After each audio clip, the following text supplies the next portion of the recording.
eh, beliau masih cukup punya basis yang kuat, apalagi di 2024 punya perolehan 25%. Mhm. Nah, jadi saya kira berdirinya Partai Gerakan Rakyat yang mengusung beliau sebagai capres itu satu ikhtiar. Terima kasih Anda masih bersama kami di Sapa Indonesia Pagi. Saudara masih membahas soal pernyataan dari Presiden Prabowo Subianto soal siapa yang berani mengkritik yang tidak suka dengan Presiden Prabowo Subianto silahkan bertarung di 2029. Kemudian yang jadi pertanyaan selanjutnya, siapakah tokoh yang berani menantang Presiden Prabowo Subianto untuk bertarung di 2029 ketika kita tahu di 2029 Mahkamah Konstitusi sudah memutuskan presidensial threshold di 0%, begitu ya. Kita masih membahasnya bersama dengan Bung Daniel Anzar Simanjuntak, kemudian ada Bung Andreas Hugo Parera dan juga ada Mas Burhan. Nah, Bung Daniel, ini kan kalau kita lihat ya, Presiden Prabowo Subianto sudah terang-terangan siapa yang tidak suka silahkan bertarung di 2029. Itu artinya Presiden Prabowo Subianto siap untuk kemudian bertarung lagi di 2029 untuk 2 periode. Tapi kemudian siapa yang akan mendampingi Presiden Prabowo Subianto di 2029? Akankah tetap bersama dengan Gibran Rakabuming sesuai dengan Presiden ke-7 Republik Indonesia Joko Widodo yang mengatakan memang siap mendukung Presiden Prabowo 2 periode bersama sang anak yakni Gibran Rakabuming. Seperti apa Gerindra? Ya, kalau Anda tanya ke Gerindra, Mbak Adisti, tentu keinginan seluruh kader Gerindra, pemilih Gerindra itu menginginkan Pak Prabowo maju kembali nanti di 2029, Hmm. dan itu adalah apa namanya, aspirasi seluruh kader Gerindra, karena kita menganggap tentu komitmen Presiden Prabowo terhadap negara, terhadap rakyat itu penuh, dan ingin memastikan Indonesia banyak perubahan, dan kita akan terus bekerja untuk itu. Hmm. Namun tentu harapan seluruh kader Gerindra adalah seperti juga sering disampaikan oleh Presiden Prabowo, beliau ingin sukses dan ingin fokus bekerja 5 tahun ini Hmm. agar program-program prioritas beliau, program-program untuk pendidikan, untuk kesehatan, untuk menempatkan Indonesia sebagai negara yang kuat di mata dunia itu Hmm. bisa dihadirkan Hmm. dalam waktu 5 tahun ke depan. Itu fokusnya terlebih dahulu, Mbak. Kemudian kedua, secara politik ya, kan waktu 3 tahun itu tadi seperti disampaikan ya, bisa panjang juga bisa relatif pendek, dan Hmm. kondisi atau konstelasi politik bisa berubah kapanpun. Hmm. Yang jelas Pak Prabowo terbuka dan Partai Gerindra juga sangat terbuka dengan berbagai kerjasama dengan semua pihak secara politik. Jadi yang sangat terbuka. Saya tidak mampu menjawab apakah Pak Prabowo akan menentukan pasangannya si A, si B, si C. Semua kemungkinan sangat terbuka. Oke, termasuk juga kemungkinan bersama dengan Mas Gibran lagi, begitu ya, sesuai dengan harapan dari Presiden ke-7 Republik Indonesia Joko Widodo, Prabowo Gibran 2 periode. Mbak Adisti, tadi pernyataan saya semua kemungkinan itu sangat terbuka, Hmm. gitu. Mhm. Oke, jadi semua bisa terbuka. Kita masih melihat bagaimana hitung-hitungan politiknya di 2029. Kalau bukan Andreas Hugo, kalau dari PDI Perjuangan, eh, siapa yang kemudian bukan siapa ya, tapi kemudian sudah ada lah pasti tokoh-tokoh yang kemudian dilirik oleh PDI Perjuangan kalau membahas soal 2029.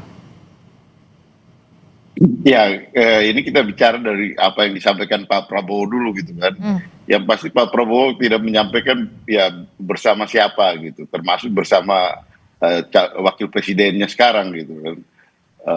Tapi ya sempat ada pimpinan partai yang menyampaikan bahwa ada presiden ya alternatif ke depan, sehingga kemudian ya disampaikan bahwa ini nanti 2 periode bersama wakil presiden sekarang gitu.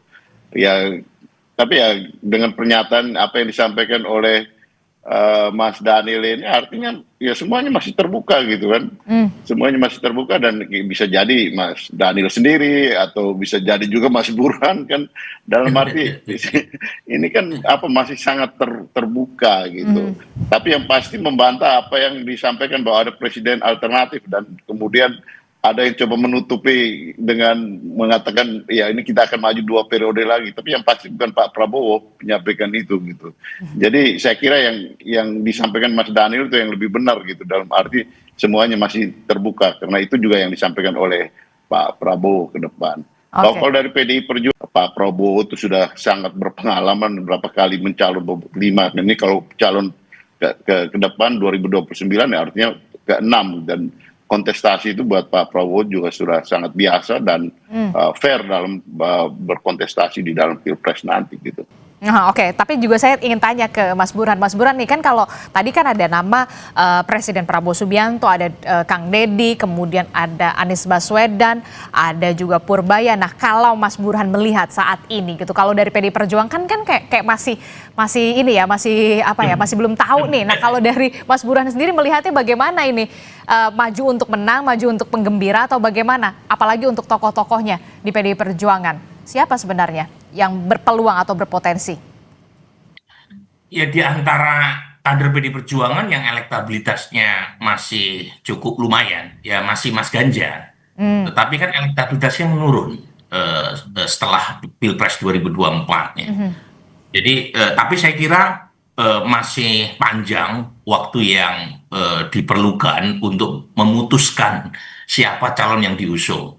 Karena tadi saya baca putusan MK Adisti itu clear, karena kan selama ini muncul asumsi di kalangan politisi di DPR bahwa hanya partai yang lolos PT yang bisa mencalonkan presiden dan wakil presiden 2029.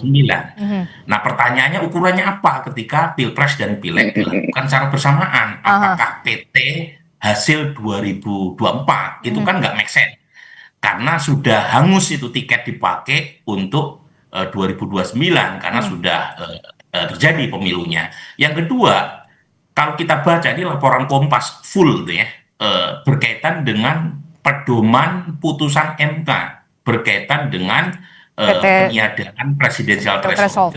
Itu disebut pengusulan pasangan capres-cawapres oleh parpol atau gabungan parpol peserta pemilu tidak didasarkan pada persentase jumlah kursi di DPR atau perolehan sah secara nasional. Itu artinya apa? Tidak didasarkan pada parliamentary threshold. Jadi partai apapun asalkan lolos pemilu 2029 sebagai peserta itu berhak untuk mencalonkan. Nah, ini sebentar, dan itu yang menjelaskan kenapa Partai Gerakan Rakyat dideklarasikan. Nah, itu yang mau saya tanyakan, kemudian Gerakan Rakyat. Nah, itu ada nama sosok Anies Baswedan. Bagaimana Anda melihat potensi di 2029? Singkat saja. Beliau masih cukup punya basis yang kuat, apalagi di 2024 punya perolehan 25%. Nah, jadi saya kira berdirinya Partai Gerakan Rakyat yang mengusung beliau sebagai capres itu satu ikhtiar. Nah, mungkin ini kalau misalnya parliamentary threshold tidak bisa dijadikan dasar untuk tanda kutip melakukan rekayasa konstitusional mengurangi jumlah capres-cawapres, mungkin yang akan sulit atau dipersulit untuk ke depan adalah syarat sah partai peserta pemilu. Jadi untuk menjadi peserta pemilu sepertinya makin sulit. Karena tadi kalau sah sebagai peserta pemilu itu bisa menjadi tiket untuk mencapreskan di 2029. Oke, dan kita akan lihat bagaimana di 2029 dinamika politiknya, termasuk juga soal bagaimana deal-deal politiknya nanti di 2029. Terima kasih Mas Burhanuddin Muhtadi telah bergabung bersama kami. Ada Bung Andreas Hugo Parera, nanti akan kita tunggu kalau dari PDI Perjuangan siapa nama tokohnya. Kemudian juga dari Bung Daniel sudah jelas siapa lagi kalau bukan Prabowo Subianto. Mungkin Bung Andreas kali yang maju. Oke, kita akan tunggu nanti di 2029. Terima kasih Bapak-Bapak, sehat selalu. Assalamualaikum.